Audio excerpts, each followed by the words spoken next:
Okay, so today we are going to look at the game of Boocheerie. Boocheerie is a 2 to 4 player game that is attempting to tell the story of an entertainer moving from one city to another, performing. He or she is trying to be a legend, and the goal of the game is for you to make him or her the legend that they want to become. So technically, the game is played using deck of cards like this. So like this particular deck of cards can play a 2 to 3 player game depending on the type of play. If it's a non-diminishing decking, which is the one we are going to talk about today, you can use this particular decker to play a 2 player game, whereas you can use it to play a 3 player game if it is the diminishing decking. Okay, so the game uses this decker called the dreaming decker to play the game. So once you get the pack of the game, which is the decker, you just take out all the whole cards. So when you take out all the whole cards, you see some cards that are not really used for play, like these particular cards. So let's keep them aside, the cards that are not used for the gameplay. Okay, so you take them out. Yeah, so these particular cards are not used for the gameplay, so let's just take it out. Okay, so then the very first thing we are going to look at is the features of the playing cards. So each playing card have their own unique features. So let's start with this. So let's look at the features of the playing cards. So there are some common features and some uncommon features of each of the playing cards. So okay, so let's get it. So okay,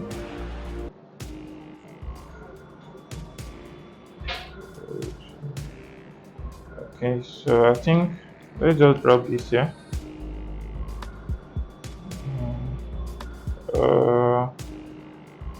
Okay, so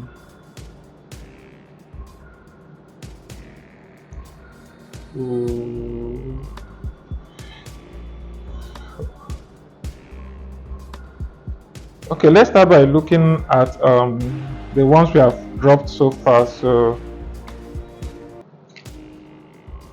okay, so the features of the playing cards. So the very first feature of the playing card we are going to look at are these alphabets. These alphabets are called the city name. So there are 8 cities in the game. There's city N, there's city J, there's city U, there is city P, there is city K, and E, and a whole D and others. So and the city name plays a very important role in the gameplay. So and they're always written at the very first column of this particular card. So this is the city name, while this other number underneath it is called the performance value.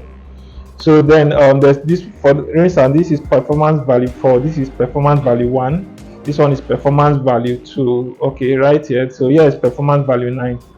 So then this symbol here is called the reaction.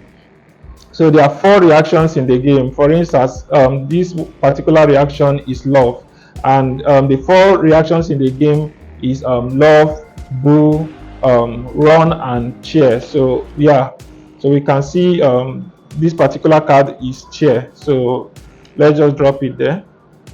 Okay, so so those are the 4 reactions in the game, and each reaction has their own unique symbol. So you try to memorize the symbol of the playing cards. So then these other numbers in a circle is called the thruo value, like to throw someone. So so this thruo value 7, this one is thruo value 3, and I think there's a thruo value 5 or thereabout in the game. Yeah, there's a thruo value 5 here. Okay, so yeah, so this particular features is the common features of the playing cards, and each unique card have their own name, and their name is gotten from these particular features of the playing card we have talked about, which is the city name, the performance value, the reaction, and the thruo value. So the name of this particular card is N4 Love 7. So the first thing is the city name. So that is the N, then the performance value 4, the reaction love, and the true value 7. So the name of this particular card is N4 love 7, while this particular card is J1 Boo 7. Then this one is U2 run 3. Okay, yeah, so that is the common features of the playing card. So the next feature of the playing card we are going to look at is the artworks in each of the playing cards. So for instance, this particular card with a single art face is called the National Legend card, and each National Legend card has a particular legend ruling that city. That's what the National Legend card is depicting. So in this case, the name of this legend ruling this particular city, this national legend ruling this particular city N, is Opala. So then this particular card that just has the reaction symbol in it is called the reaction card. In this case, it's the reaction Boo that is the artwork in this space here. So then this particular card is called the International Duo Legend card, or simply the International Legend card or Duo Legend card. So this particular International Legend card has two faces. So unlike this particular National Legend that has just a single artwork in it, a face of a single artwork, in this case it is two faced. Like if you pick this card, you see that there's an artwork here with one face, while when you flip it over, there's another face here which is a different face. So these are the two international legend ruling this particular CTU. So in this case, it bears two names, one for one of the international legend and the other for the other of the international legend. So one of the international legend ruling this city is Okolie. So you can see it's written here, Okolie. So then when we look for another card bearing the same artwork, you see that in some case it will have Mamuda in it. So let's look for Mamuda, which is the corresponding international legend card of Okolie. So let's see if we can get it. So I think we should be close. Did we skip? So Okolie. Let's see if we can see Mamuda. So Okolie. So okay, yeah, this is Mamuda. Yeah, so this is Mamuda. So you can see the same artwork. So it has Mamuda here. Okay. Okay, so that is that about the basic features of the playing cards, which is the city name, performance value, reaction tree value, then the national legend card. So for instance, this particular one is Opala. So there is there are other national legends in the game. So for instance, there's Samaila. So you can see the artwork for Samaila. Then you can see the artwork for Ukochealo, you understand, and so on and so forth.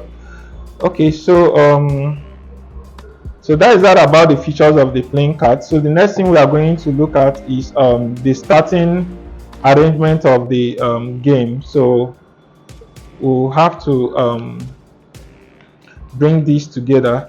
So yeah, so okay, so there are other international dual legend card. For instance, this particular one is Amuzo. So Amuzo goes together with OD. So we can just look for the corresponding international dual legend card. Yeah, so in this case you can see it here, OD. So Amuzo in this case goes with OD. So that is the corresponding international legend card. Okay, so let's pick this up. Okay, so first we have to, after taking out the card, first we have to get the cards that we are not using for play, the cards that are not used for the gameplay, we have to take them out. So let's keep them here. Let's place them here. So the game starts by shuffling the dreaming decker. After shuffling the dreaming decker, you distribute 4 cards to each player. So we are going to start the learning. It's recommended you start the learning with a 2-player gameplay. So that is what we are going to start with. So then we have to now flip 3 cards. So 2 extra cards, sharing, distributing 4 cards, then 2 extra cards.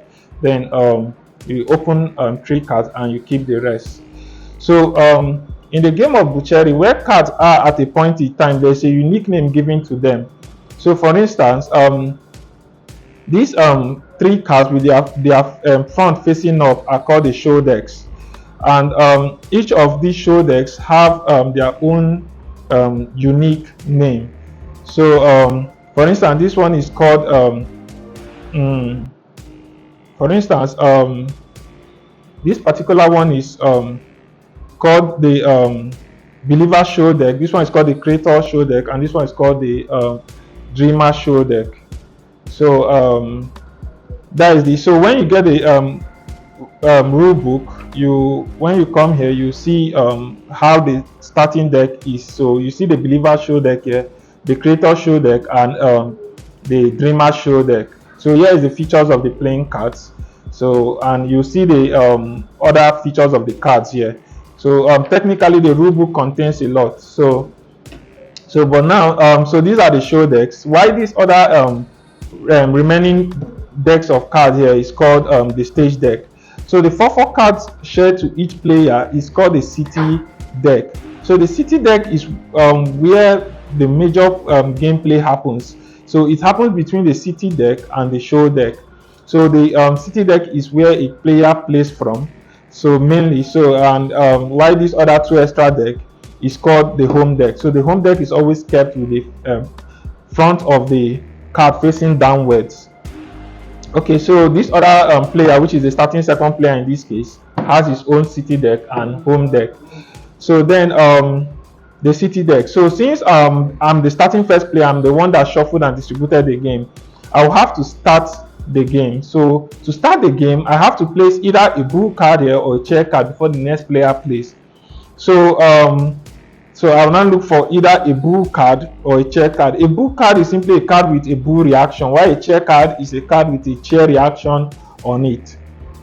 So let's say I have a bull card here and I have also a bull card here, but let's say I decide to place this one. So starting the game means I have to being the person that distributed the game, I'll have to place a bull card or a chair card on the Boocheerie deck. Placing a bull card or a chair card on a Boocheerie deck has an implication. So placing a bull card has its own unique implication, while placing a chair card has its own unique implication. So the Boocheerie deck serves like a command prompt. A player deciding not to place any card on the Boocheerie deck has its own implication. So we'll get to that later. But for now, the first thing we are going to look at is navigation. So one of the navigation is the one made on the Boocheerie deck. Then the next one is the one made on the show decks. So navigation on the show deck has 2 conditions. So one of it is that cards of the same city name or performance value can be placed on another. So the 2 conditions is that a card should have either the same city name or performance value for it to be played on another. So let's say we have this card right here, and we are to make a play. So we have to look for a card with the same city name or performance value. But since the game just started, I'm the one that reacted, being the starting first player. So it's the instance of this other player to make a play. So this player picks his or city deck, and he or she tries to make a play. So let's say he, given the condition of navigation, play cards of the same city name or performance value can be played on another. So this particular card where can it actually play? So you see, it can't play here because city N and city D are not the same city. Can it play here? Performance value 1, performance value 4. So it can't. So the same thing, it can't play here, but it can play here. So this player can decide to make a play here. So then let's look for another card that can actually make a play. This other card can actually make a play. It can make a play here, make a play, or make a play here. So this particular card can only make a play here. So you see, at every given point, a player has options to play, and the maximum card to be gained to this particular card city deck is 4, while the minimum is 1. So in this case, let's say this player decides to make a play here, and he plays here. So after making a play here, the next thing the player has to do, this starting second player, is to pick one card from the stage deck and refill.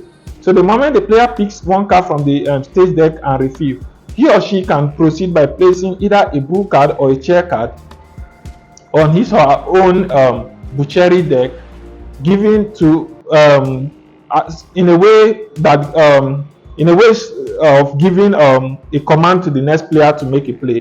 So he can place a this particular card here, or he or she can place this other card. But note that this player cannot place this particular card here on the Boocherie deck because it is a run card. So a run card and a love card cannot be placed on the Boocherie deck. So it's either a bull card or a chair card. So because that is where the game derived its name, Boocherie. So bull or chair cards are the only cards that are placed on the Boocherie deck.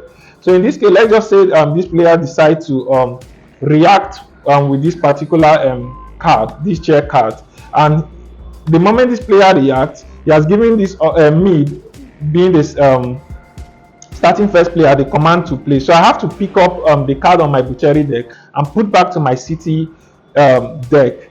So then I have to play. So then let's say I decide to make a play here, then I pick a card and I refill. So then I have to progress to either make a bull or chair. But now let's look at the show deck and see if I've made any successful play. Okay, so once a player makes a play, for instance, I've made a play on the show deck, I have to check if I've actually made a storming storm, a buzzing buzz, and airing or clouding cloud. In this case, we are focusing on our ability to make a storming storm and a buzzing buzz. Okay, so if you get the rule book and you look at time operation, you see there are different time operation. There's storming storm, there's buzzing buzz, there is airing air, there is clouding cloud, there is relapsing relapse. That is that for that. Then there's tide operation, then you see labeling label call out. So for now we are going to focus on two time operations, which is storming storm and buzzing buzz. So as a beginner, it's recommended that you stick to storming storm and buzzing buzz. It's only when you want to become a professional or a professional player, that's when you start looking into airing air, clouding cloud, and the rest. Okay, so that is that, and the rule book has a lot of details about what we are going to explain, especially about storming storm and buzzing buzz. So then I have to play. So then let's say I decide to make a play here, then I pick a card and I refill. So then I have to progress to either make a bull or chair. But now let's look at the show deck and see if I've made any successful play. So once a player is playing, he's strategically trying to create a storming storm or a buzzing buzz on the show deck. So this happens by virtue of arranging cards in a particular order on the show deck. So now in this particular instance, I have because I made a play here, so I have actually made a storming storm. Okay, so a storming storm is when, by definition, is when two cards of the same city name and reaction are staying next to each other on the show deck or at the two extreme of the show deck. For instance, in this particular case, they are the two extreme of the show deck, city D, reaction boo boo. There is reaction here, boo boo. So they are the two extreme. So but should in case they were like this, they are staying next to each other. Okay, so in this case they are staying next to each other, the same city name, the same reaction, the same reaction. Note is city name and reaction. So city name D, reaction boo boo. Okay, so in this case they are next to each other. So even if they are like this, they are still next to each other. So while like this, they are the two extremes. So they are the two extremes. Yes. So they are all different forms of storming storm. Okay, so then once a player makes a successful storming storm, he or she is going to gain card from the disadvantaged opponent. So the number of cards he or she is going to gain from the disadvantaged opponent um, is going to be determined by the reaction that the previous player had made on the his or her Boocherie deck before the current player made the storming storm. In this case, I made the storming storm, so the previous player is this starting second player, and he or she had placed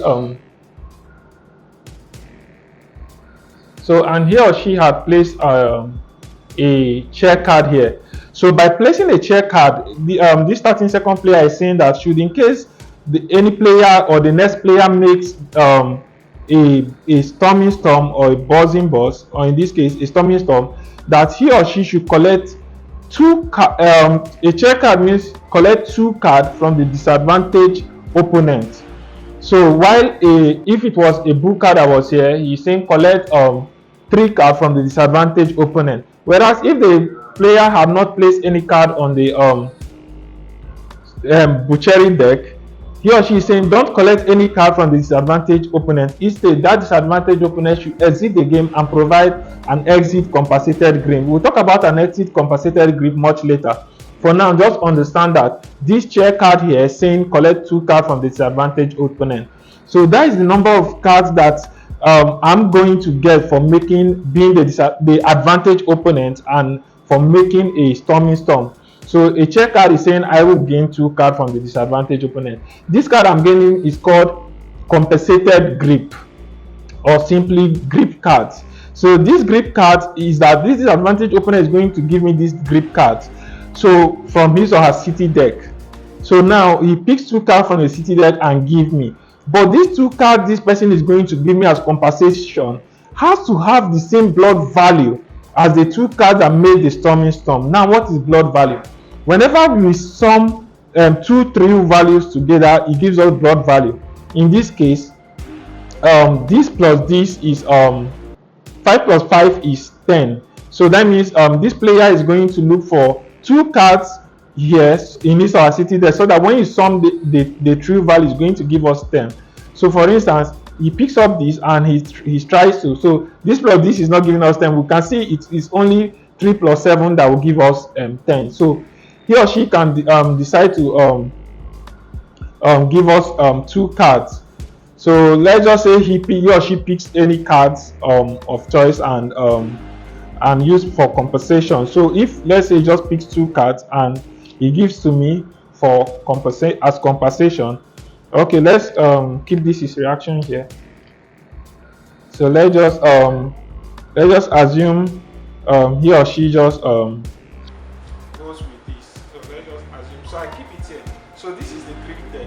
So the grip deck is one of the decks that comes as the game progresses. So aside the starting deck, there are so outside the starting deck, there are decks that comes in the gameplay. One of it is the grip deck. So the grip deck is where cards accumulated by a player comes in to form the grip cards. So another deck that comes in play during the course of the gameplay is the relapse deck. The relapse deck is at the extreme right. Okay, so the grip deck, the home deck, then the relapse deck is here. Okay, so as I said, when you get the rule book and you go backward, you are going to see the arrangement here. You can see it here: the city deck, the grip deck, the home deck, the relapse. Okay, the Boocherie deck, the home deck, and the relapse deck. So then the next one is the depreciation deck. So whenever a player makes a play successfully, he's going to pick one card and place on the depreciation deck. So the depreciation deck is telling you that whenever you accumulate a certain number of cards here, the game should come to an end. So at the beginning of the game, the players have to determine the maximum number of cards that should be gained to the depreciation deck. There are several ways cards are gained to the depreciation deck, and one of it is making a storming storm or a buzzing buzz or other time operations, while the next one is when a rebasing is done and all that. So but now we are focusing on this. So I've made this thing. So I've gained 2 cards from the disadvantaged opponent, and their blood value is the same thing, 10. It can be equal to or greater but not less than. So that is the compensated grip card the disadvantaged opponent is going to give me.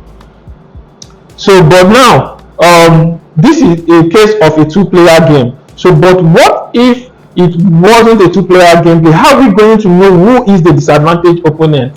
So since we have known the number of cards we are going to get, so who is going to be the disadvantaged opponent is dependent on the type of storming storm made. If it is storming storm made with a blue card or a run card, the disadvantaged opponent is going to be the player at my left hand side. Whereas if it is a storming storm made with a card with a chair card or a love card, the disadvantaged opponent is going to be the player at my right hand side. So for instance, when you look at the name of the game, Boocheerie, the syllabification shows that Boo is at the left hand side and chair is at the right hand side. This is a very good way of memorizing it. So boo and run goes together. Whoever is booing you, running will run away from you. They are just going together. Then cheer, who is cheering you loves you, so cheer goes together. Steer and love goes together. So if it is a storming storm made with a blue card or a run card, left hand side, but if it's a cheer card and love card, the disadvantaged opponent is the player at my right hand side. So in this case, it's a 2-player game. So this starting second player here is both the player at my left hand side and right hand side. So that's why he or she is compensating me with these particular cards, and I'm putting it here. So the next thing is that after making a successful storming storm, I'm going to gain 2 cards to my home deck. So the maximum number of cards to be gained to the home deck is 4. So okay, so that is that.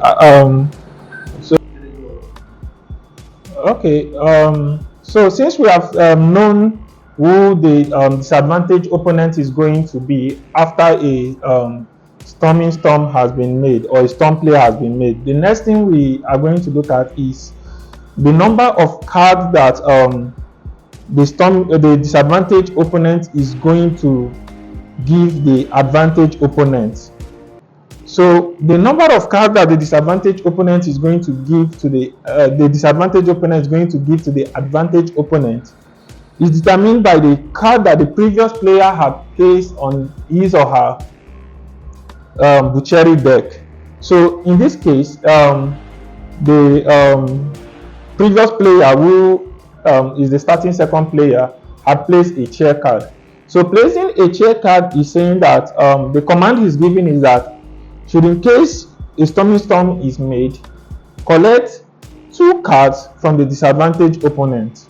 Whereas if it was a blue card that he had placed here, he's saying collect 3 cards from the disadvantaged opponent. But if the player had not placed any card here, what he's saying is that don't collect any card from the disadvantaged opponent. Instead, the disadvantaged opponent should leave the game and provide what is called an exit compensated grip. So in a while we are going to look at what an exit compensated grip is, but for now let's understand what a compensated grip is, or a grip. So a compensated grip is a card gotten from the city deck of a disadvantaged opponent, do you understand, or from other decks of play of that disadvantaged opponent. So the placing a check card is saying collect 2 cards from the disadvantaged opponent. So but this card that the disadvantaged opponent is going to give has to have the same blood value, are you getting it, as the cards, as the two cards that made the storm play. For instance, the two cards that made the storm play are these two cards, and to calculate their blood value is just to add the true values of the two cards together. So in this case, the true value of this card is 5, and the true value of this other card is 5. So once we add these two true value together, it will give us blood value. So blood value, or simply blood, is just summation of three values. So in this case, this plus this is 10. So the disadvantaged player is not just going to give us two cards that from his or her city deck, but he's going to give us two cards such that the blood value of those two cards will equal this particular blood value of these two cards that made the storm play. So it can be equal this or greater than, but it can't be less than this blood value. So in this case, since it is the starting second player that is the disadvantaged opponent, since I'm the one that made the storming storm, so this player goes to his or her city deck and provide two cards. So now, given the cards in his city deck, he can decide to give me this and this. So for instance, this true value is 3 and this other true value is 7. So 3 plus 7 is 10, which is equal to the blood value of 5 plus 5. So he can decide to give me this, which in this case, the blood value is 7 plus 5, which is 12. So then, but he cannot, he or she cannot give me this because the blood value here is 8. So okay, let's say he or she decides to give me this. So the moment this starting second player gives me this, I have to put it in my grip deck. You see where it went to, right? So this is called the grip deck. So at the end of the game, it is card accumulated to this grip deck that determines the winner. So at the end of the game, at the end of the gameplay, each player will sum all the blood value, all the three values of the cards in their grip deck. So the player with the highest three value is going to win the game. That is if it is the three value that is determining the winner of the game. But if it was the true value, it's going to be the sum of the three value multiplied by the peak values gotten from each time operation made. We'll talk about that much later. So okay, so okay, now this player had compensated me with cards from his city deck, and I've accumulated it to my grip deck. So that's one of the advantage of making a storm play. Another advantage of making a storm play is that once a player makes a storm play, he or she is going to gain two cards from the stage deck to his or her home deck. So that is another advantage of making a storm play. So then the maximum number of cards to be gained to the home deck is 4 cards, while the maximum number of cards to be gained to the grip deck is 12 cards. That is for a diminishing or a non-diminishing decking. So because there's diminishing decking and there's non-diminishing decking play. So the one we are talking about right now is the non-diminishing decking. So it's 12 cards that has to be accumulated to this grip deck for the game to come to an end before each player sums the card they have accumulated to the grip deck to ascertain the winner. Okay, so that is about that. So since this player has compensated me, I will go ahead to the game is going to progress, and I will go ahead to place either a bull card or a chair card again on my Boocheerie there. So the moment I do, he picks up and he replaces. So then I pick a card and refill. So picking a card to refill from the stage deck to refill the depleted city deck is a continual process in the game. So you play, you pick a card, you refill. So the moment I place, it's this other player's turn to play. So Given that is this other player's instance of play now, the player is has run short of cards in his or her city deck. So this is where the home deck comes in. So the home deck is where a player picks card to refill his or her city deck if he or she had run short of cards in his or her city deck, as a way of compensating for time operations or tide operations that were disadvantaged to him or her. So note that once a player runs short of card by using it for compensation, he or she doesn't pick a card from the stake deck to refill. Instead, is the home deck. So so that is that. So the player has refilled it. So the next thing is for him or her to make a play. So now the player tries to play. Okay, so looks for the best place to play. So you can decide to play this card by placing it here because they have the same performance value. So you can decide to play this one. They have the same performance value. He or she can decide to play this one because they have the same performance value. Okay, so you can decide to play this one because they have the same city name and performance value. So let's say he or she decides to play here. Let's say he or she decides to play here. So he picks, and okay, so to react, the next thing is to react. So say he reacts again with a chair card, and this person picks up. Then so 2, 4, 5. So you see, this player has more cards here, so it's supposed to be 4. So the maximum number of cards to be on the city deck is 4, not 5. So let's just get rid of 1. Okay, so that is that. So looks for where to play. Cards of the same city. Okay, so now this other player decides to play here, and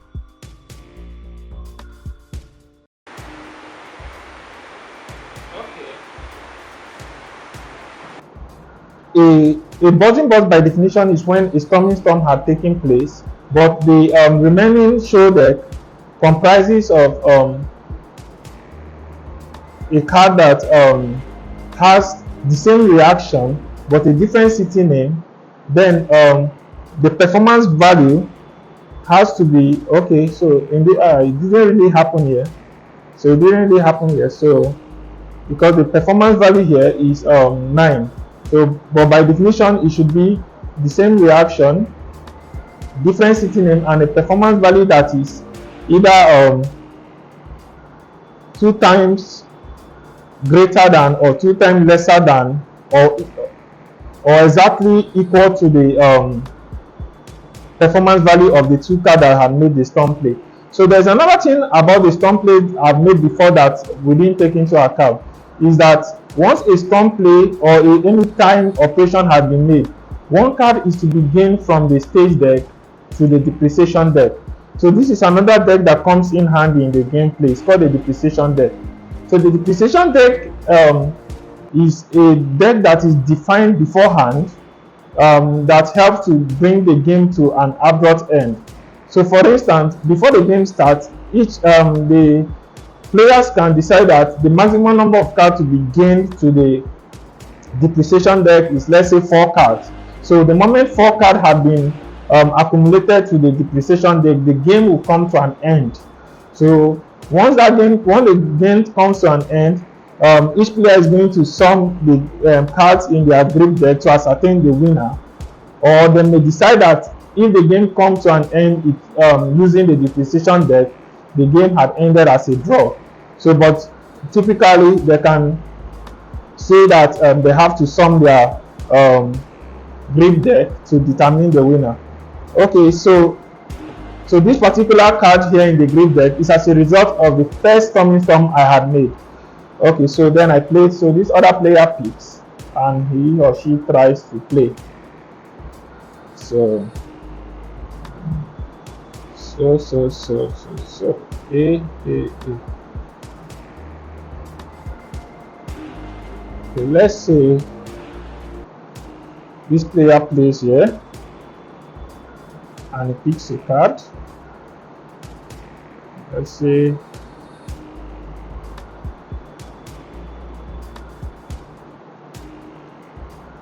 decide to place a bull card. So the moment he picks, I pick. So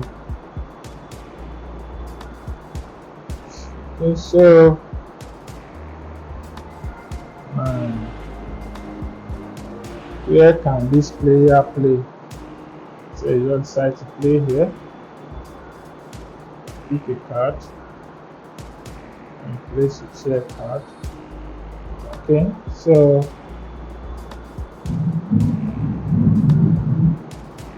this player wants to play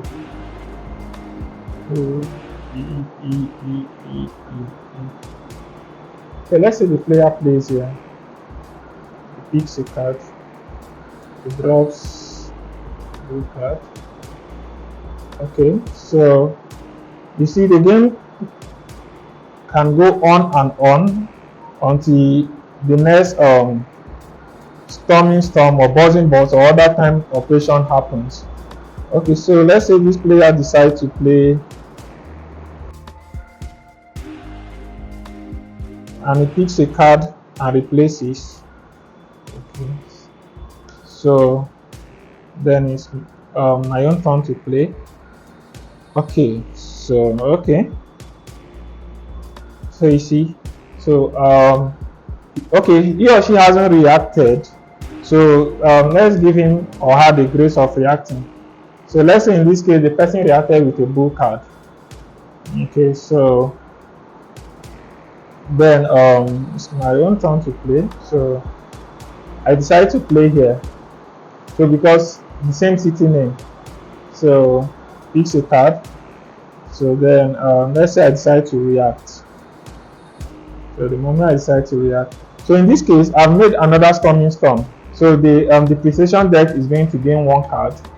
Then so since the starting second player had placed a bull card, so he's saying collect 3 cards from the disadvantaged opponent, which in this case it is him or her.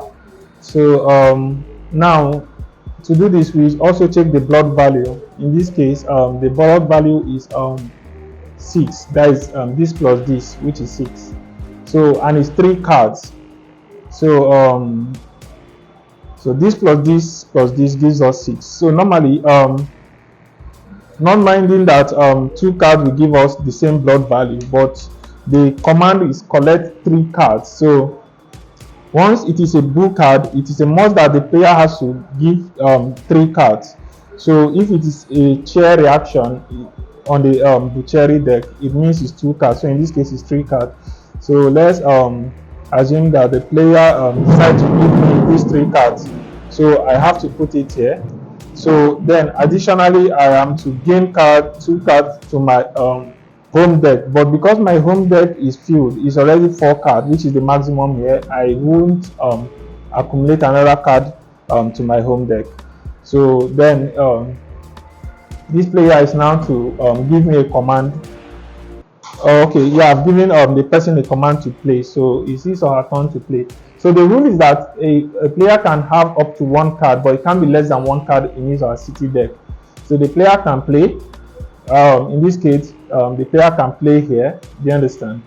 And pick a card and replace. Then place a bull or check card. In this case, the player doesn't have.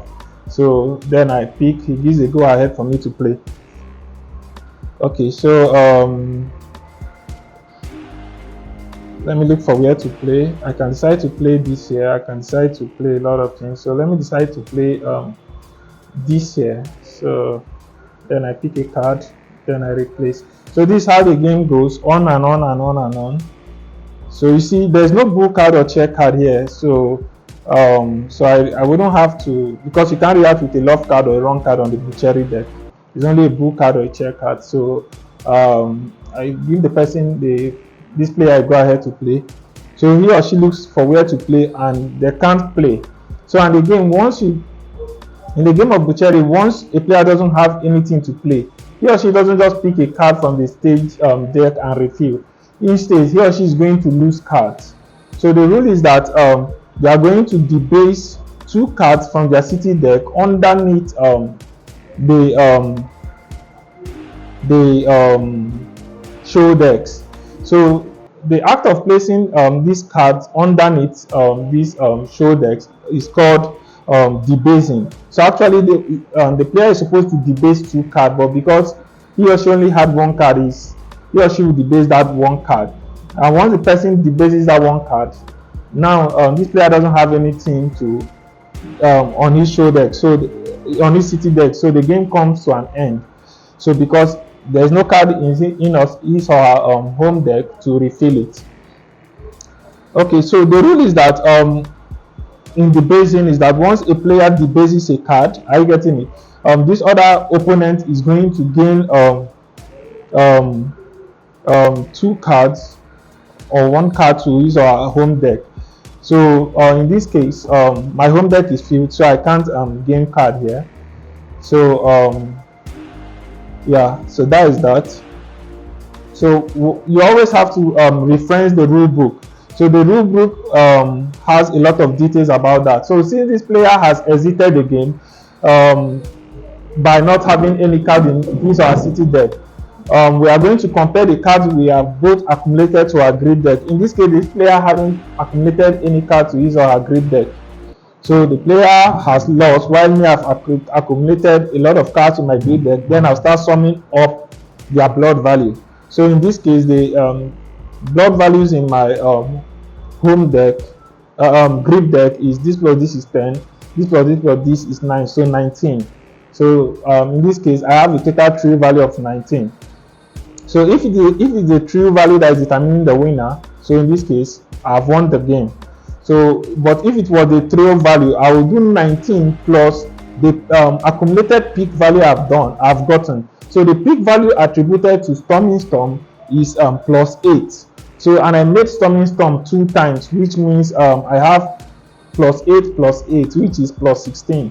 So I'll now do 16, are you getting it, times 19. It will give me my thruo Abuakudn Okerio. So that is that. So as I said, once you reference the rule book, you will get to understand more about what a thruo Abuakudn Okerio is and how to calculate it. Okay, so that is that. So far we have just played and seen how each rule comes to play. So one deck we haven't talked about is the depreciation deck. So usually the depreciation deck is found at the extreme right. So this depreciation deck is gotten from series of time operation made on the show deck, and one of such time operation is a storming storm. So a buzzing buzz. So a buzzing buzz enables a player to gain 2 cards. So if you go to the storming storm here, you see it. It enables a player to the buzzing buzz there, you see it, to gain 2 cards to use our relapse deck. So to understand the relapse deck, a relapse deck is just like a wager. So let's assume that I had gained a card here, or this other player, since I'm the one that won this game, so let's just assume that this other player had gained some card to his relapse deck. In this case, the relapse deck is here. So, and I was supposed to win the game. So now the relapse deck tried to wager a draw. So what it does is that you sum the blood value in the relapse deck, which in this case is 6. So 6 times 2.5, do you understand, will give me a counter blood value that I should have more than that or equal to that to win the game. So in this case, 6 times 2.5 should be 6 times 2 is 12. 6 is times half is so that should be around 15 if I'm right. I don't know. Am I right? So 6 times 3, maybe around 16 or thereabout. So that would be the blood value. So let's presume that is 16. I don't know. So once you pick 16 or thereabout. So once you pick this and I have to sum to get more than that. So in this case, let's assume is that 16. So I have 19 here, which means I've won the game, irrespective of the card accumulated to the relapse deck. So that is that about it. So now the next thing we are going to look at is since the game has ended officially, let's try to create an example of a buzzing buzz or a buzz play for you to see it. So let's just go back a little and see if in this case a storming storm had happened here. So because a buzzing buzz is just a storming storm with the remaining cards, the remaining show deck becoming the buzzing card. So let's try and create it. So let's pick all this and see if we can recreate it. So by definition, a buzzing buzz is when a storming storm has happened on the show deck, while the remaining show deck card should have a different, the same reaction as a storming card, a different city name, and a performance value that is either equal to, exactly twice greater, or exactly twice lesser than the cards that had constituted the storming storm. So I'm seeing how we can more perfectly how we can more possibly create a so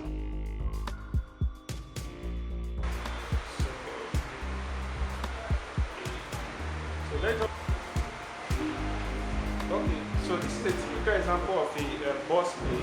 So in this case, a storming storm has happened. It doesn't matter if it is like this or the other way around. So a buzzing buzz is when a storming storm had happened, which is two cards of the same city name and performance value are staying next to each other or at the two extremes of the show deck.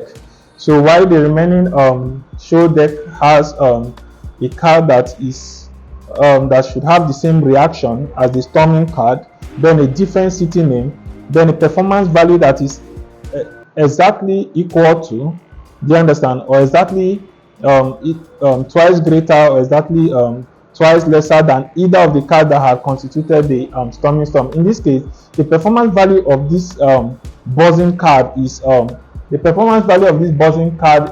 4, while the performance value of this particular storming card is 2. So 2 is exactly twice greater than 4 is exactly twice greater than 4, whereas 2 is exactly twice lesser than 4, which means it has fulfilled that condition. So as I say, you always reference the rule book. This is where the rule book comes in. It has the definition of what a storming storm is, a buzzing buzz is in it. Okay, so that is that. So just like a storming storm, once a player makes a buzzing buzz successfully, he or she is going to gain card from the disadvantaged opponent. So who becomes the disadvantaged opponent is gotten the same way as we did in a storming storm, or in the case of a storming storm. So who becomes the disadvantaged opponent is determined by the type of buzzing buzz made. If it is a buzzing buzz made with a bull card or a run card, the disadvantaged opponent is at the left hand side of the advantage opponent, whereas if it is a buzzing buzz made with a chair card or a love card, the disadvantaged opponent is the player at the right hand side of the opponent of the advantage player. So in this case, this buzzing buzz or this buzz play was made with a love card. So since it's a 2-player game, this starting second player is the person at both my left hand side and my right hand side. Okay, so that is that. So then the number of cards to be gained is determined by the card the previous player had placed in his or Boocherie deck. Okay, so let's assume that it's a chair card that was placed here, and you say collect 2 cards on the disadvantage opponent. So, but that card to be used as a compensation has to have the same blood value as the cards that constituted the boss play. In this case, we have to sum all the thruo values in this card to get the blood value. So we'll now do 3 plus 3 plus 7, which will give us 13. So you see, unlike in the Storming Storm where it is just the 2 cards that will sum the blood value, in a buzzing boss, it is all the cards in the show deck. So okay, then other advantages that come with a buzzing boss is the depreciation deck is going to gain 1 card. Then the advantage opponent is going to gain 3 cards. Do you understand? From the stage deck to their home deck. So that is that. So but you know here is 4, so once it is maxed there is no need. So then the player is going to gain 2 cards, do you understand, to their relapse deck. Okay, so and I've explained the relapse deck before. It is a deck that is a player uses to wager a draw against other player. So you can reference the rule book to understand more about the relapse deck. So okay, so that is that.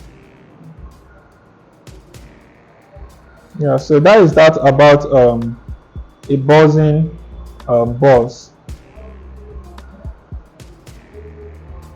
Okay, so then the next thing we are going to look at is what happens to the stage deck once it has been completely exhausted. So once, let's assume that we have run short of cards on the stage deck. So what is going to happen is what is called rebasing. So there are 2 types of rebasing: rigid rebasing, are you getting it? And rigid rebasing and non-rigid rebasing. So rigid rebasing and so rebasing is somewhere here. Rebasing is somewhere here. So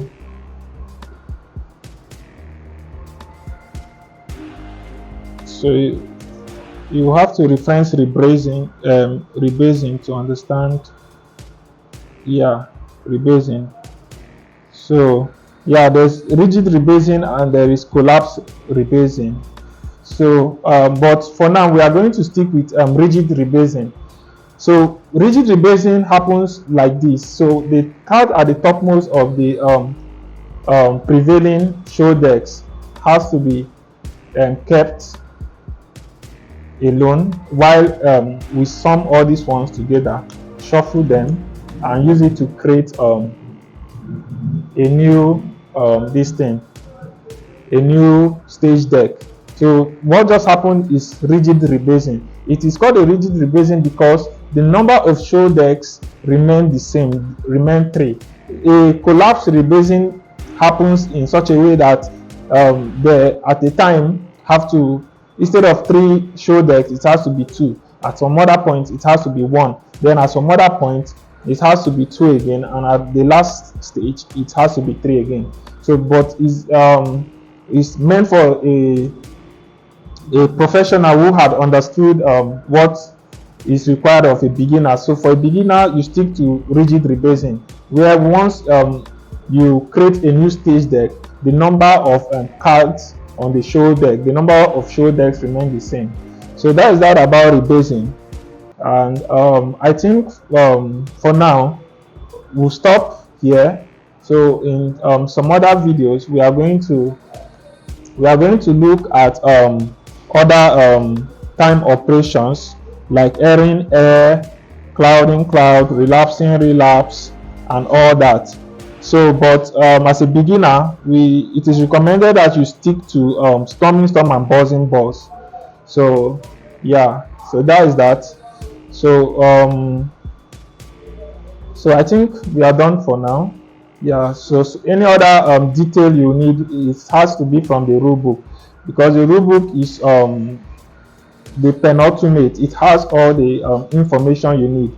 Like this particular gameplay we just played is called the gameplay within bounty.